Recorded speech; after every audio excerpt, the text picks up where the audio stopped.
গীবতের দ্বারা সওয়াব হবে, গুনাহ হবে না। দলিল নিবা, চেঁচামেচি করবা না। গীবত করা হারাম আপনারা জানেন, আমরা হুজুরেরা জানি না? কি জবাব দেন? আমরা হুজুরেরা জানি না? জানি মানে আপনাদের থেকে বেশি জানি। কি বেশি জানি? গীবত করা হারাম, হারাম, হারাম, হারাম, জিনার থেকেও মারাত্মক। 4 কারণে গীবত করা ওয়াজিব, না করলে গুনাহ হবে।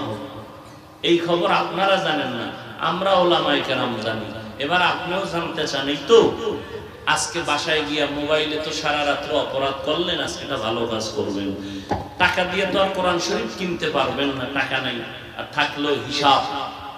তাহলে ডাউনলোড করেন কোরআন, বাংলা কোরআন লিখে ডাউনলোড করেন, করে এরপরে 114 সূরার সিরিয়াল আসবে, এরপরে শেষের দিকে একটা সূরা একটু আগে আমি তেলাওয়াত করেছি,